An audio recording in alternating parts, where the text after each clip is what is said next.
Eu sou a professora Maria Zuleide Abrantes, tenho mestrado em Linguística pela Universidade Federal da Paraíba e estou aqui para apresentar um resumo do nosso trabalho, que foi concluído e apresentado no ano de 2014.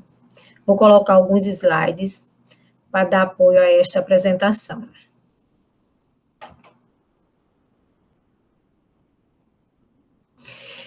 O título do meu estudo foi A Prática Avaliativa na Produção Textual e Escrita dos Discentes nos anos iniciais do ensino fundamental, e tive como orientadora a professora doutora Evangelina Maria Brito de Farias, que é professora do ProLing na Universidade Federal da Paraíba. E está a organização do nosso estudo, a introdução, onde escrevo um pouco sobre o interesse desse estudo, como também o foco da temática. Temos o primeiro capítulo, intitulado Reflexões acerca da avaliação da aprendizagem na produção textual e escrita no ciclo de alfabetização, em que trago as concepções de alfabetização, de avaliação da aprendizagem, de língua e de produção textual. Temos o capítulo 2 da metodologia, onde escrevo um pouco sobre os caminhos que trilhei para esta investigação. O capítulo 3, que é a prática avaliativa na produção textual e escrita dos discentes no ciclo de aprendizagem na rede municipal de João Pessoa, onde trago os dados, a análise, as considerações e os achados dessa investigação. As considerações finais, as referências e os anexos.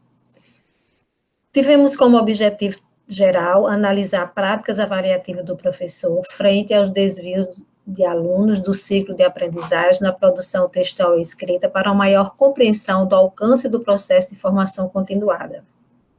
Os objetivos específicos, caracterizar concepções e práticas avaliativas, identificar critérios de avaliação e produção textual no ciclo de aprendizagem, identificar práticas validadas pelos programas de formação continuada. E que nós temos a introdução, onde discuto os dois eixos temáticos, o processo de avaliação da aprendizagem escolar e a produção textual e escrita nos anos iniciais do ensino fundamental. Mais especificamente, quais as práticas do professor diante do desvio dos alunos numa produção escrita do ciclo de aprendizagem da rede de ensino do município de João Pessoa, o ciclo de aprendizagem, que nesta rede, essa rede de ensino do município, corresponde ao ciclo de alfabetização. O interesse nesse estudo surgiu a partir da minha prática como educadora, e ao longo dessa trajetória eu vinha sempre dialogando com alguns pares sobre as fragilidades que permeiam a área das práticas avaliativas, especialmente no processo de produção textual, nos anos iniciais do ensino fundamental. Esse estudo também traz alguns princípios pedagógicos do PNAE, que é o Pacto Nacional pela Alfabetização na Idade Certa, que foi um programa de formação continuada oferecido pelo MEC aos municípios, para os professores alfabetizadores, nos anos de 2013 a 2018, especialmente no que diz respeito aos critérios de avaliação na produção textual e escrita, os quais foram referência para a pesquisa, que foi realizada no município de João Pessoa. A fundamentação teórica, então, para discutir esses eixos temáticos, nos apoiamos em autores como Marcucci, Fiorin, Vaz, Martelota, Hoffmann, Lucchesi, Perrenot, Estebo, Soares, Ferreiro, Freitas, Doris, Chonoli, entre outros. E nós temos o primeiro capítulo, que é o capítulo teórico das concepções, que tem o título Reflexões acerca da avaliação de aprendizagem na produção textual no ciclo de alfabetização. Então, eu tenho um tópico aí, a lógica do processo de alfabetização em ciclo, onde eu escrevo um pouco sobre a trajetória dos estudos sobre a alfabetização, desde as práticas mais tradicionais, até a concepção da alfabetização na perspectiva do letramento, que aí a gente traz a concepção desse estudo. Citamos aí a autora Soares, onde ela diz que a alfabetização é a aquisição do sistema convencional de escrita, e o letramento é o desenvolvimento de habilidades de uso desse sistema em atividades de leitura e escrita nas práticas sociais que envolvem a língua escrita, ou seja, o letramento é o uso social da leitura e da escrita. Além disso, escrevemos um pouco também sobre a proposta do ciclo dessa organização escolar em ciclo, especialmente na alfabetização, que é sugerida desde dos PCN, dos parâmetros curriculares nacionais, da implementação do ensino fundamental de 9 anos e dos programas de formação continuada, tanto para o letramento, que veio anterior ao PENAIC, como o próprio PENAIC. Depois nós temos o tópico da avaliação da aprendizagem no processo de produção textual, em que a gente traz a concepção de avaliação, formativa, diagnóstica, integradora, inclusiva, com o objetivo de auxiliar o educando o seu crescimento e, por isso mesmo, ajudando na apropriação dos conteúdos significativos, ou seja, os conhecimentos, as habilidades, os hábitos, as convicções. E aí a gente traz o autor Lucchesi. Depois a gente traz a concepção socio-interacionista de língua, onde a língua é um sistema de práticas com a qual os falantes, ouvintes, escritores, leitores agem e expressam suas intenções com ações adequadas ao objetivo de cada circunstância. E a gente traz o autor Marcuse. E, consequentemente, a produção de texto como evento interativo, não se dá como artefato monológico e solitário, sendo sempre um processo de coprodução, coautorias em vários níveis.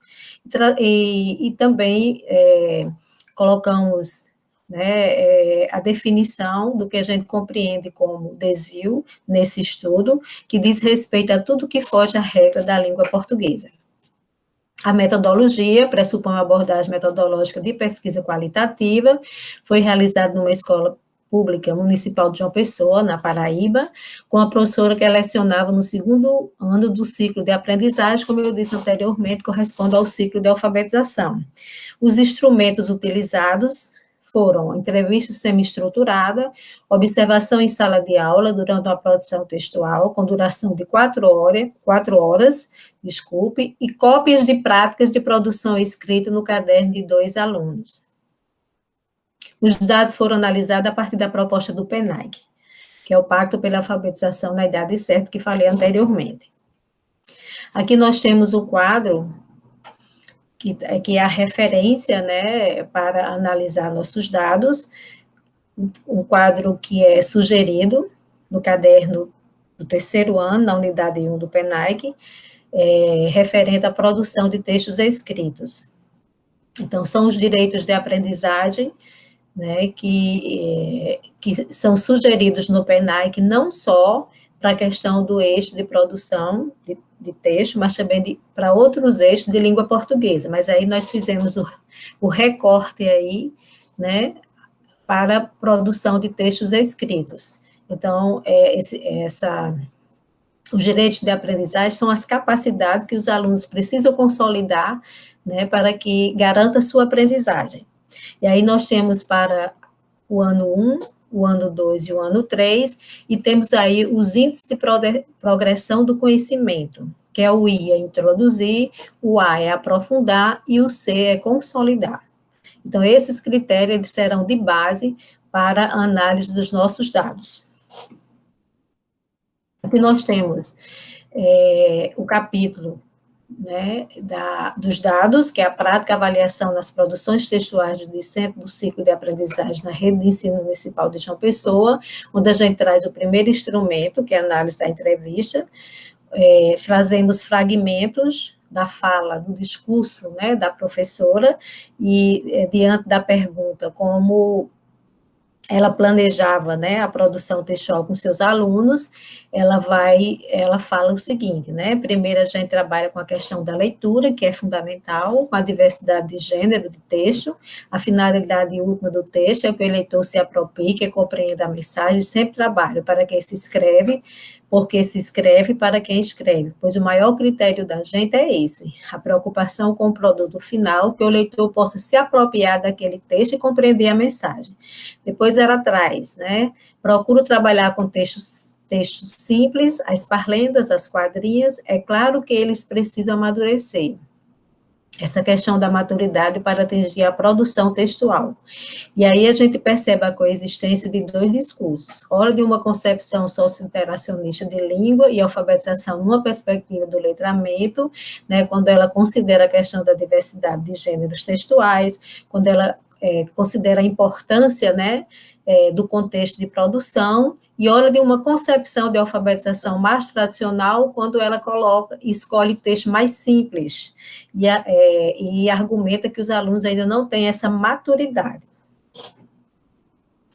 Continuando, né, com o discurso da professora, agora a gente traz fragmentos sobre os critérios de avaliação do processo de produção textual que ela utiliza com os alunos, né? E ela diz que tem critérios que utiliza de forma individual, de grupos, também coletivo, tem intervenções que são diretas, que são necessárias, e tem outras que a gente busca, que o aluno reflita, que ele busca entender se aquilo está dentro do padrão, de acordo com o que foi trabalhado em sala de aula, se ele não está fugindo da questão de se direcionar ao leitor. E aí depois ela continua, fizemos algumas técnicas de reescrita do texto, mas na minha sala de aula eu prefiro trabalhar no coletivo.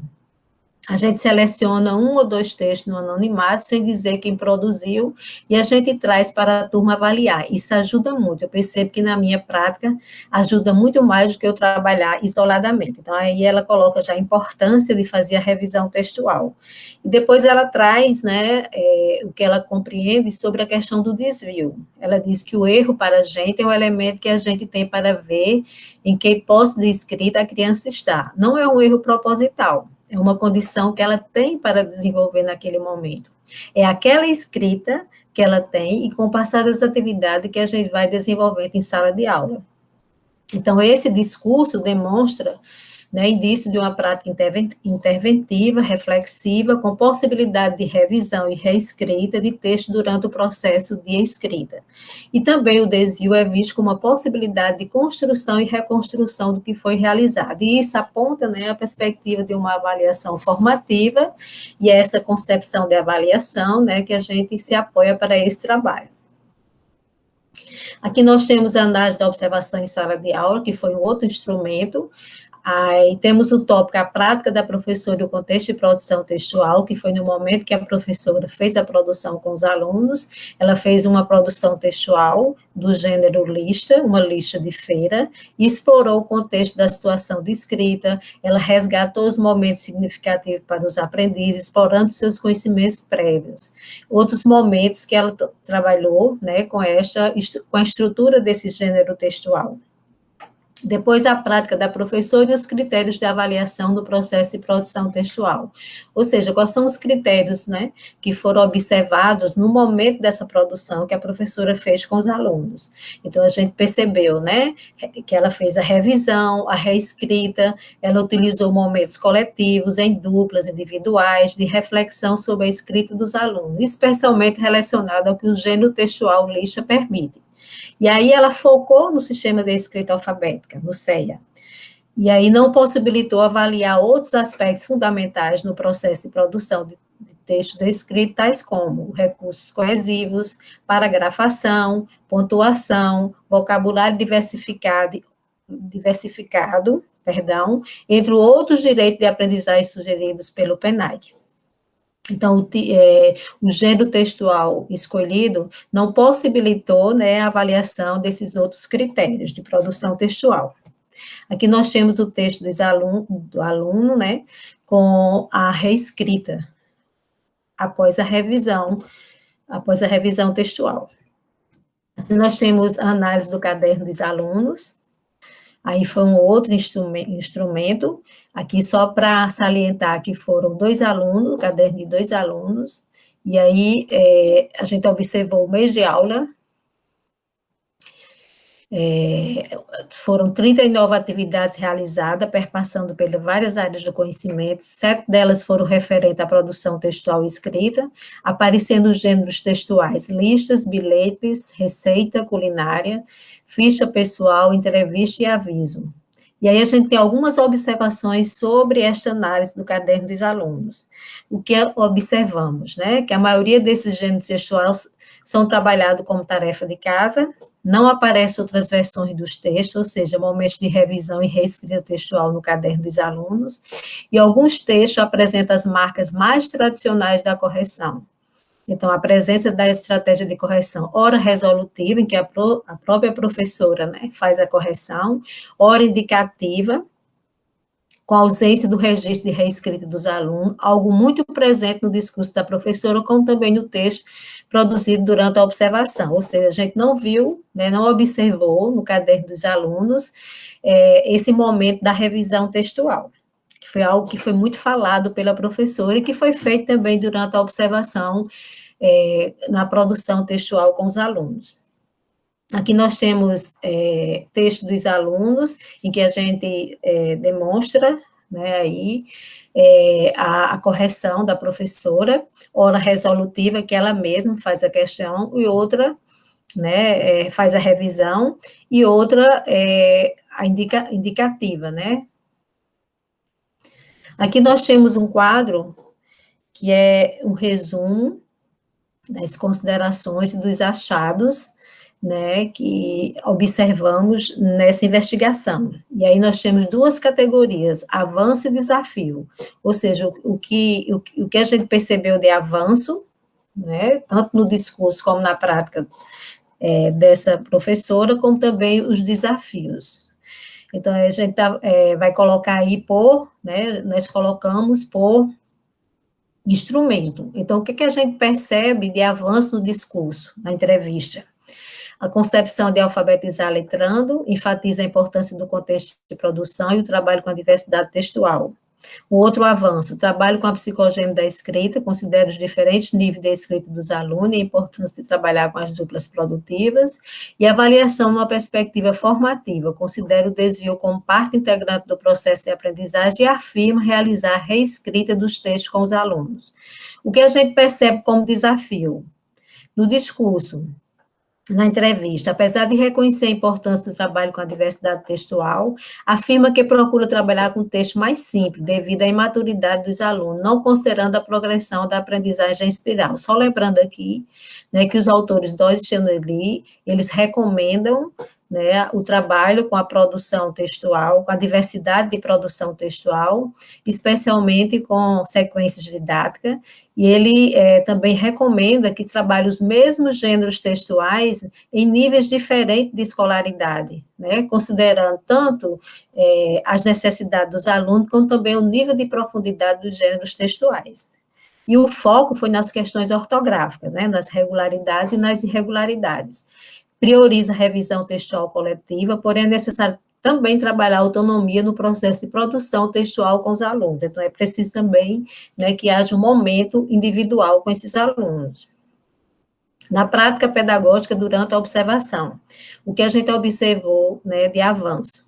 Durante a observação da produção com os alunos. Então, ela explorou o contexto de produção, os conhecimentos prévios dos alunos, adequando a situação de produção sociocomunicativa à concepção interacionista de língua, né? Apresentou critérios de avaliação e, consequentemente, de correção e de reescrita, utilizando momentos coletivos, em duplas, individuais, de reflexão sobre a escrita dos alunos. Nesse momento, temos indícios de uma correção textual interativa e, consequentemente, temos indícios de uma avaliação formativa.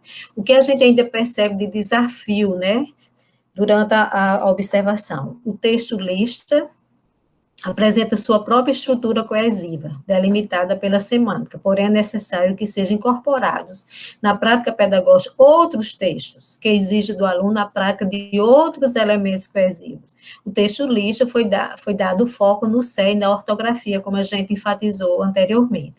Aí, na prática pedagógica, o registro das atividades no caderno dos alunos durante um mês. O que é que a gente percebeu de avanço?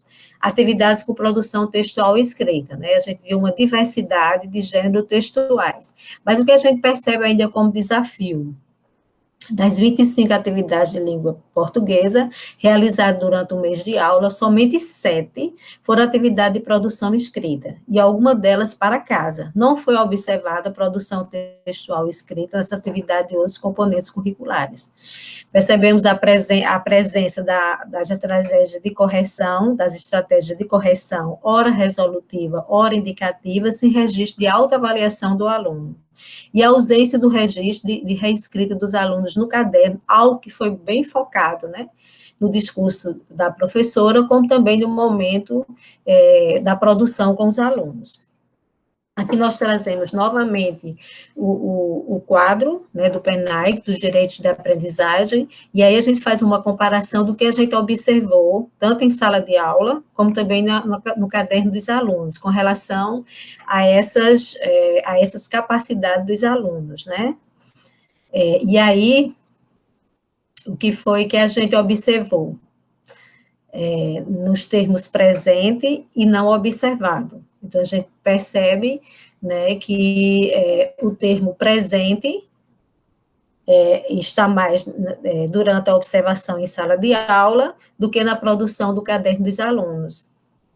Então, a gente só percebe, né, essa expressão presente em uma das capacidades que é produzir textos de gênero textuais com autonomia, atendendo a diferentes finalidades. Então, a gente percebeu no caderno dos alunos, né, tem a presença de uma diversidade de gênero textuais, né, porém, a gente não observou essas outras capacidades que são, né, fundamentais para o processo de produção de textos escritos.